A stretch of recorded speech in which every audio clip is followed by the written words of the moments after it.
좋은 날입니다. 성령님께서 오늘도 여러분들의 심령 가운데 큰 은혜와 평강으로 함께하여 주시기를 주님의 이름으로 축복합니다. 자, 오늘부터 여러분들과 함께 사무엘 상하를 끝내고 이제 열왕기 상하로 들어가기로 합니다. 자, 이제 열왕기 상하로 여러분들과 함께 들어가는데 오늘은 저는 여러분들과 서론, 계어에 대한 거 밑그림 먼저 한번 그려드리기로 합니다.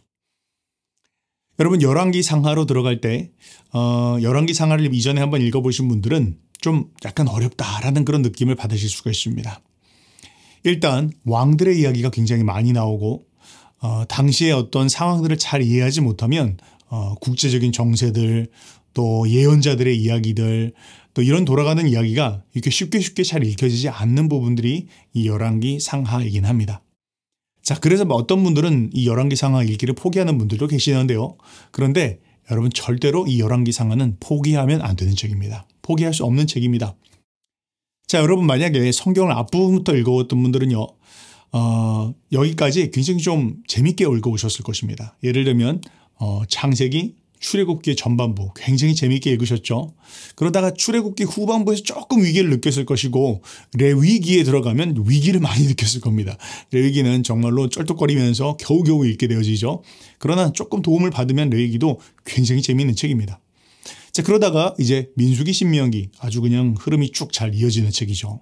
그리고 그 이후에 따라오는 여호수아, 사사기, 사무엘, 상하 모두가 다 이야기가 굉장히 잘 흘러가는 그런 내용들입니다. 자, 그런데 열왕기 상하여도 마찬가지로 이야기와 또 재미있는 이야기들이 분명히 있지만 그런데 방금 말씀드렸던 몇 가지 이유 때문에 쉽게 잘 읽혀지지 않는 그런 부분들이 있기는 합니다. 자, 그런데요. 열왕기 상하를 포기해서는 안 되는 중요한 이유가 있습니다. 그것이 무엇입니까? 이 열왕기 상하는요. 구약에 있는 다른 그 어떤 책보다 굉장히 다른 책들과 연관이 많이 되어져 있는 책이라는 것이죠. 물론 모세오경도 그런 책입니다. 모세오경은 성경 66권 전체의 아주 기본이 되어지는 책이기 때문에 아주 잘 공부를 해야 됩니다. 그런데 이 역사, 구약의 역사를 특별히 왕정시대의 역사 그리고 그 이후에 포로시대의 역사를 잘 이해하려면 이 열왕기 상하를 절대로 빼놓을 수는 없다는 것이죠. 자, 왜냐하면 이 책과 관련된 책들이 굉장히 많기 때문입니다. 예언서가 10몇 권이 되어지고요. 뿐만 아니라 솔로몬이 썼던 잠언, 전도서, 아가서 이 모든 것들이 다 이 열왕기 상하를 배경으로 썼다라는 것을 생각하면 이걸 포기하면 다른 책들이 그냥 맥락 없이 둥둥 떠지는 그런 내용들이 되어질 수 있다는 것이죠. 그런 의미에서 여러분들이 열왕기 상하를 공부하는 건 굉장히 중요하겠습니다. 자, 그럼 한번 개요로 들어가 보도록 하겠습니다. 자, 열왕기 상하의 전체적인 그런 범위를 한번 이해를 해보자면 열왕기 상하는 다윗이 군한 후에 솔로몬의 통치부터 이야기가 시작되어집니다. 자, 솔로몬의 통치가 진행되어지는데 다윗 이야기의 굉장히 하이라이트 아주 잘 나가는 그런 모습들이 전반부에 잘 펼쳐집니다. 자, 그런데 그러다가 그것이 얼마 가지 못해서 솔로몬의 다음 그 아들 세대 르호보암 세대에 와서는 그만 나라가 두 쪽 나게 되어지더라라고 그렇게 기록을 하고 있네요. 그런데 그렇게 해서 두 쪽 나라가 잘 나갔으면 모르겠는데 그것도 별로 얼마 가지 못해서 북이스라엘은 아수르에 남유다는 바벨론에 결국에는 망하게 되고 포로로 끌려가게 되더라라는 이야기가 이 열왕기 상하의 이야기입니다. 그런데 그 모든 이야기를 그냥 사람들 사는 이야기를 중심으로 해서 엮어놓은 것이 아니라 책 제목처럼 왕들의 이야기를 중심으로 해서 이 시대의 이야기를 커버하고 있더라. 여러분들 그렇게 이해하시면 되겠습니다. 자, 원래 열왕기 상하는 한 권입니다. 여러분 사무엘 상하도 한 권이었던 거 아시죠? 그런데 70인역으로 넘어오면서 분량이 너무 많으니까 그것을 두 쪽으로 나눴습니다. 열왕기 상하도 마찬가지로 한 권 열왕기서였는데 그것을 두 개로 나눴다라는 거 여러분들 이해해 놓으시면 좋겠습니다. 자, 책 제목은 방금 말씀드렸던 것처럼 왕들을 중심으로 해서 이야기가 펼쳐지기 때문에 열왕기 그러니까 왕들의 이야기들라는 그런 의미로 열왕기라는 그런 이름이 한글 성경에 붙게 되었습니다. 자, 그러면 이게 누가 썼는지 대략 또 언제 쓰여졌는지 이런 거 아는 거 굉장히 중요하겠죠. 자, 그러나 성경의 많은 책들이 분명하게 저자를 밝힐 수 없는 그런 책들이 몇 권들이 있습니다. 자, 이 열왕기상도 마찬가지인데요. 누가 썼는지 확실하지 않습니다. 탈무드에 의하면 유대인들 전승이죠. 탈무드에 의하면 예레미야가 썼을 것이다 그렇게 이야기를 하지만 그런데 그렇게 납득되어지진 않습니다. 이유는 예레미야 사후의 이야기들이 많이 기록되어져 있기 때문에 예레미야가 이걸 다 썼다라고 이야기는 좀 어렵습니다. 자, 그렇기 때문에 대부분의 사람들이 동의하는 것은 알 수 없는 누군가가 썼지만 그런데 대략 시기를 특정하자면 대략 남유다가 바벨론의 포로로 잡혀간 이후에 그런데 아직 1차로 포로 귀환이 이루어지기 전의 시기, 그러니까 포로는 잡혀가긴 했지만 그런데 아직 포로 귀환이 이루어지기 전 시기쯤에 누군가가 썼을 것이다 라고 그렇게 대부분 다 동의를 합니다. 자, 그러나 그냥 일반적인 사람, 범인이 쓴 것 같지는 않고요. 굉장히 고위직 그리고 어쩌면 서기관 중에 한 명이 이것을 썼을 것이다 그렇게 대부분 동의를 하는데요. 이유는 이 열왕기서에서 인용되어지는 그런 책들이 예를 들면 솔로몬의 행장, 이스라엘 왕의 역대지략, 또 유다 왕의 역대지략 이런 자료들을 사용했다라는 것을 볼 수가 있습니다. 그런 걸 봤을 때 그를 잘 알고 있고 또 당시의 역사를 잘 파악하고 있는 사람이 이 내용들을 잘 묶어서 이렇게 편집했구나라는 것을 우리가 알 수 있다라는 것이죠. 자, 그러면 누구에게 썼을까라는 거 한번 생각해 볼 필요가 있죠. 당연히 이것이 포로로 잡혀간 후에 또 포로 귀환 전에 쓰여졌기 때문에 그 시기쯤 어간의 사람들에게 쓰여졌을 것이다 라는 거 우리가 상식적으로 생각할 수 있을 것입니다. 그러니까 북이스라엘은 이미 망했고 남유다 역시 바벨론에 의해서 포로 잡혀간 그 시기 가운데에서 아직 우리가 포로에서 해방되어지지 않고 다시 예루살렘으로 이스라엘로 돌아가지 못한 그 상황. 그러니까 사실은 좀 깜깜한 상황이죠. 포로는 잡혀놨지만 언제 해방될지 모르는 그런 상황 가운데 있는 사람들을 대상으로 이 책이 쓰여졌다라는 거 먼저 염두에 두실 필요가 있습니다. 여러분 성경에서요. 성경을 읽으실 때 원독자가 누군지를 잘 이해하시는 건 굉장히 중요합니다. 우리가 이 원독자가 누군지를 잘 파악하지 않고 그냥 성경을 읽으면서 이 원독자는 나야 라고 생각하시고 읽으면 굉장히 잘못된 적용이 이루어질 때가 상당히 많죠. 당연히 성경 말씀은 우리 모두를 위한 나를 위한 하나님의 말씀인 거 맞습니다. 그러나 나를 위한 하나님의 음성을 들으려면 좀 더 정확하고 분명하게 이해하려면 근본적으로 원독자가 누구냐, 이 책이 누가 쓰였고 누가 썼고 누구에게 쓰여졌는지를 먼저 잘 파악하는 것이 내게 뭘 말씀하시는지를 이해할 수 있는 첩경이라는 거 여러분들 먼저 이해해 두시면 좋을 것 같습니다. 자, 그럼 한번 분류를 한번 이해를 해봅시다. 자, 이 책이 어떤 카테고리에 들어가냐는 것이죠. 당연히 우리 기독교에서는 이것을 역사서의 카테고리 안에 넣습니다. 그런데 전통적으로 유대교에서는 이것을 전기 예언서의 카테고리 안에 넣습니다. 이전에 몇 번 설명을 해드렸던 기억이 납니다. 여러분 전기 예언서에 어떤 책들이 들어가냐면요. 여호수아서, 사사기, 사무엘 상하 그리고 오늘 마지막으로 여러분들 보시는 이 열왕기 상하까지가 전기 예언서로 포함이 되어집니다. 그러니까 이 열왕기 상하는 전기 예언서의 마지막 결말과 같다라고 그렇게 이해를 하시면 되겠습니다. 자, 그런데요. 이전에 말씀드렸던 것처럼 이 예언서라는 것은요. 미래에 대해서 점치는 책이 아니라는 거 여러분들 잘 기억하는 거 중요하죠. 예언서는 앞날의 이야기들을 하는 책이 아닙니다. 여러분 예언자라고 이야기할 때 이 예언이라는 말을 예언이라 그렇게 얘기할 때요. 이 예라는 표현이 한자로 미리 예, 앞날을 내다보는 미리 예가 아니라 맡길 예입니다. 그러니까 다른 말로 이야기하면 예언자라는 표현은 하나님의 말씀을 맡은 사람이라는 의미죠. 우리가 앞을 보는 사람이라는 그런 개념들을 쉽게 생각하지만 물론 그런 개념들도 있습니다. 그러나 근본적인 건 하나님께서 말씀을 맡긴 자들이라는 그런 의미가 바로 예언자의 의미라는 것이죠. 자, 그래서요. 이 예언서라는 것은요. 일단 근본적으로 모세오경을 잘 알아야 합니다. 그래서 그 오경을 기준으로 해서 그 토라를 기준으로 그것을 가지고 각 시대 가운데 비춰보는 것입니다. 그걸 가지고 여호수아 시대를 비춰보는 것이고 그 기준을 가지고 사사 시대를 비춰보는 것이고 그 기준으로 사무엘 상하의 시대를 비춰보는 것이고 오늘 이제 보시는 건 그 토라를 기준으로 솔로몬 때부터 바벨론 포로에 이르기까지의 시간들을 기초서 비추어 본다라는 것이죠. 그랬을 때 그들이 그 하나님의 토라의 말씀의 기준에 비춰서 어떻게 주님을 섬겼는지 또 잘했는지 혹은 못했는지 그 기준을 판단해 볼 수 있도록 하는 것이 바로 이 예언서라는 것입니다. 자, 그래서요. 그런 의미에서 우리가 이 예언서를 이해하시는데요. 전기 예언서하고 후기 예언서가 이렇게 두 개가 나눠지거든요. 오늘 말씀까지 이 열왕기 상하까지가 전기 예언서고 이 후에 나오는 예언서들은 후기 예언서인데 조금 구분할 필요는 있습니다. 자, 전기 예언서는 아주 쉽게 말씀드리면 역사 이야기를 중심으로 해서 서술되어져 있고 후기 예언서는 예언자들의 이야기를 좀 더 중심으로 해서 서술이 되어져 있다. 그렇게 이해하시면 좀 더 이해가 쉽습니다. 자, 그래서요. 지금 이 전기 예언서의 이야기들은요. 우리가 아까 말씀드렸던 여호수아서, 사사기, 사무엘 상하 그리고 열왕기 상하는 출애굽 이후부터 시작해서 약속의 땅으로 들어가서 그리고 또 잘 살다가 그 땅을 상실하고 포로 잡혀가는 그 시기까지의 이 역사를 그냥 역사 쓰듯이 쭉 그냥 나열한 것이 아니라 그 역사를 모세 오경을 기준으로 해서 해석해 보는 것입니다.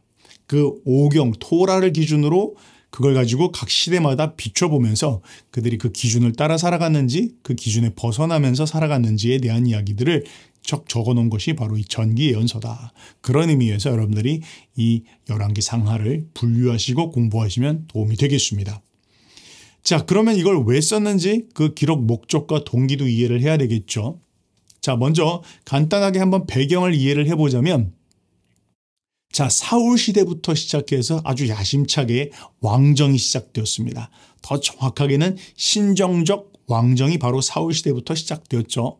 그런데 그 신정적 왕정이 출범했는데 그것이 별로 오래가지를 못합니다. 사울 그리고 다윗 그 다음에 이제 솔로몬 때에 이어서 이 솔로몬 때가 넘어가고 나면 남북으로 그것이 쫙 갈라지고 분열되어지게 되는데요. 그렇게 분열이 되어져서 이제 나중에는 열지파는 북이스라엘로 구분이 되어지고 나머지 유다 지파는 이제 남유다로 따로 남게 되어집니다. 자, 그렇게 했는데요. 그런 상황 가운데서 이 북이스라엘과 남유다 두 개로 짜게지게 되는데 하나님께서 그들이 그 토라를 기준으로 살아갈 것을 바랬지만 그러나 그들의 삶의 모습은 이 오경의 기준, 토라의 기준에 미치지 못했습니다.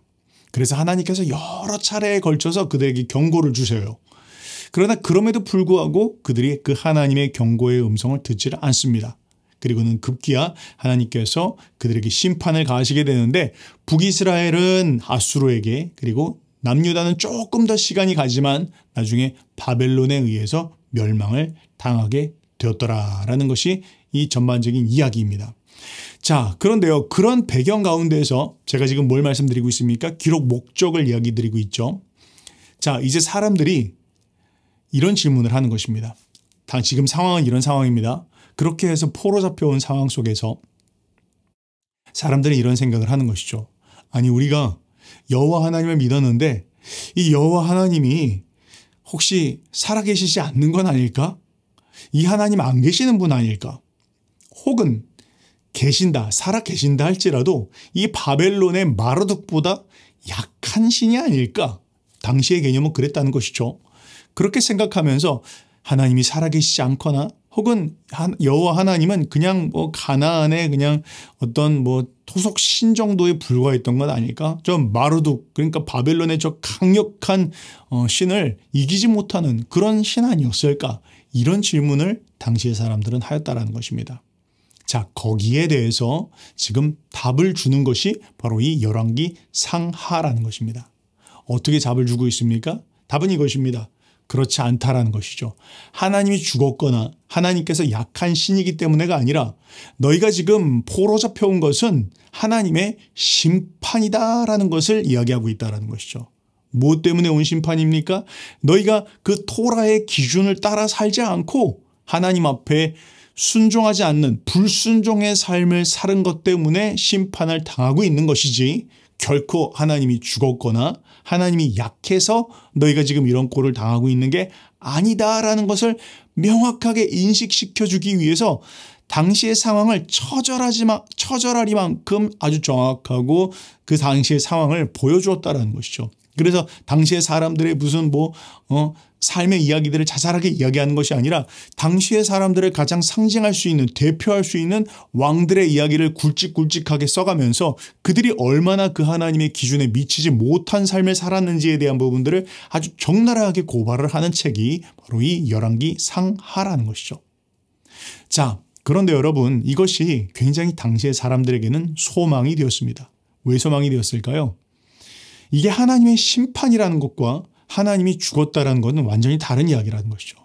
하나님께서 하나님이 사실은 계시지 않는 하나님이야, 혹은 하나님이 약한 하나님이야, 이러면 정말로 우리는 소망이 없는 것이죠. 그런데 그 하나님이 약한 하나님이거나 죽은 하나님이 아니라 그 하나님이 온 열방을 통치하시는 하나님이신데, 그런데 그 열방을 통치하시는 하나님을 모신 자들로서 우리가 온전히 살지 못했구나, 제대로 하나님을 모시지 못했구나, 제대로 그 하나님의 말씀을 따라가지 못했구나, 그러니 우리로 하여금 하나님께서 이런 심판을 주신 것이다라는 건 완전히 하늘과 땅 차이라는 것이죠. 그래서 이 말씀이 당시 사람들에게 물론 아픈 이야기지만, 실패의 이야기지만, 그들이 반면교사를 삼아서 이제 우리는 이렇게 살면 안 되겠다, 이것이 하나님 앞에 정말 심판받는, 벌받는 지름길이구나, 그렇다면 우리가 하나님을 잘 순종하면서 살아야 되겠구나, 우상 숭배하면 안 되겠구나, 하나님만 섬겨야 되겠구나 라는 그 중심을 갖게 하는 책이 바로 이 열왕기 상하라는 것이죠. 그런 의미에서 이 책은 굉장히 중요한 책이고 그 심판의 밑그림을 그려주는 책이다. 그래서 제가 말씀드렸던 것처럼 이 내용을 읽고 이해하셔야, 물론 심판당하는 이야기 별로 그렇게 막 흥분되면서 즐거운 이야기는 아니지만요, 이 배경을 이해하셔야 다른 예언서도 읽혀지고 또 구약 성경 전체가 안목이 여러분들이 열려지게 되어진다는 것이죠. 그런 의미에서 이 책을 여러분들이 읽으셔야 된다는 것입니다. 자, 그래서 방금 말씀드렸던 것처럼 이 이야기는 왕들의 행적을 중심으로 해서 기록이 되어져 있는데요. 자, 그런데 한 가지 주의해야 할 점이 있습니다. 물론 왕들의 행적을 중심으로 기록되어져 있지만 이 책 안에는 예언자의 목소리도 굉장히 크게 나타난다는 거 여러분들 먼저 이해해 볼 필요가 있습니다. 자, 여러분, 근데요, 여러분, 예언자는 언제 나타날까요? 예언자가 나타났다는 건요, 별로 그 시대가 좋다는 것이 아니에요. 좋은 시대가 아니라는 뜻입니다. 예언자의 등장은 위기 때 등장합니다. 평상시에 그들이 예를 들면 제사장이 잘 나라의 백성들을 잘 이끌고 있고, 또 레위인들이 잘 백성들을 섬기고 있고, 왕이 공평과 정의를 따라서 잘 다스리고 있으면 예언자들이 등장하지 않습니다. 선지자들이 별로 목소리 낼 필요가 없죠. 잘하고 있으니까요. 자, 그런데요, 선지자가 자꾸 등장한다, 예언자들이 뭔가 자꾸 이야기를 한다라는 건 지금 벌써 적신호가 들어오고 있다는 것이죠. 잘못 가고 있다는 걸 지금 이야기하는 것입니다. 자, 그런 의미에서 열왕기 상하는요, 시간이 가면 갈수록 예언자의 목소리가 굉장히 크게 들리는 책이다라는 거 여러분들이 이해해 두시면 좋겠습니다. 자, 그러면 이제 마지막으로 흐름을 먼저 이해하시고, 이제 흐름을 이해하고 오늘 마무리 마치도록 하죠. 여러분, 그림 잠깐 한번 보시면요, 전체적으로 이 열왕기 상하가 어떤 시대를 커버하는 것인지 도움이 되실 것 같습니다. 참고로 이건 성경 익스프레스라는 책을 제가 잠깐 인용을 한 것입니다. 자, 보시면요, 밑에 박스에 나와 있는 이름이 보이시죠? 사무엘상은 여러분이 이미 공부한 것인데 사울 시대를 커버하고 있습니다. 그런데 사무엘하는 다윗 시대를 커버하고 있죠. 자, 그러다가 열왕기 상으로 들어오면 솔로몬 시대부터 이야기가 기록되어지다가 솔로몬이 죽고 나서 나라가 북이스라엘과 남유다로 갈라지게 됩니다. 그래서 그 갈라지는 이야기까지가 열왕기 상에 커버가 되어집니다. 그러다가 열왕기 하로 들어가면 계속돼서 그렇게 갈라져 나가다가 먼저 북이스라엘이 아수르에 의해서 포로를 잡혀가게 되고, 그리고 열왕기 하의 마지막은 남유다까지 바벨론에 의해서 포로 잡혀가는 이야기. 자, 이렇게 해서 요 열왕기 상과 열왕기 하가 요 지역들, 요 시대를 커버하고 있다라는 거 여러분들이 이해해 두시고 말씀으로 들어가시면 되겠습니다. 그래서 아주 크게 만약 나눈다면 시즌에 3개로 나눌 수가 있습니다. 시즌 1은요, 열왕기 1장부터 11장까지를 통일 왕국 그렇게 이해하시면 되고요. 그 다음 시즌 2가 몸통입니다. 가장 큰 이야기예요. 열왕기상 12장부터 열왕기하 17장까지 여기는 나라가 2개로 나눠진 이야기가 굉장히 길게 진행이 되어집니다. 그러다가 말씀드렸던 것처럼 북이스라엘이 먼저 망하게 되죠. 그래서 그때부터는 시즌 3로 들어갑니다. 열왕기하 18장부터 열왕기하 25장까지가 유다 왕국의 이야기로 진행되어지더라. 그렇게 해서 크게 세 덩어리로 나눠진다라고 말씀드릴 수 있습니다. 그러나 그 안에는 좀 더 세부적인 이야기가 많이 이제 펼쳐지게 되겠죠. 자, 정리합시다. 열왕기상은 열왕기는 어떤 내용들을 다루고 있습니까? 우리에게 이 토라를 기준으로 각 그 시대를 지금 보여주고 있는데 하나님 앞에 순종하며 충성하며 살아갈 때 하나님께서 축복을 주시지만 그러나 우상을 숭배하거나 또 불순종할 때 가지고 올 파멸적인 결과에 대해서 아주 강력하게 경고하는 책이 바로 이 열왕기 상하입니다. 그러나 그렇다고 해서 하나님께서 우리를 완전히 버리신 것은 아니고 우리를 심판하십니다. 그러나 심판하신 하나님께서 우리를 다시 연단하시고 또 다뤄가시지만 다시 하나님의 길로 인도하신다라는 소망을 품을 수 있는 책이 또한 이 열왕기 책이기도 합니다. 자, 이제 다음 주부터 해서 여러분들과 함께 열왕기서로 들어갈 텐데요. 또 기대하는 마음으로 소망하는 마음으로 말씀으로 들어갔으면 좋겠고 여러분 설교를 들으시기 전에 꼭 먼저 말씀을 한 번씩 두 번씩 꼭 읽어보시기 바랍니다. 읽으시면서 본문이 무엇을 이야기하는지 또 혹시 본문에서 잘 이해가 안 되는 부분들은 어떤 부분들이 있는지 또 본문을 통해서 하나님께서 내게 무엇을 말씀하시는 것인지 이런 거 먼저 묵상하시고 설교를 들으시면 더 큰 은혜가 되실 것입니다. 그렇게 승리하시는 저 여러분들 되시기를 주님의 이름으로 축복합니다.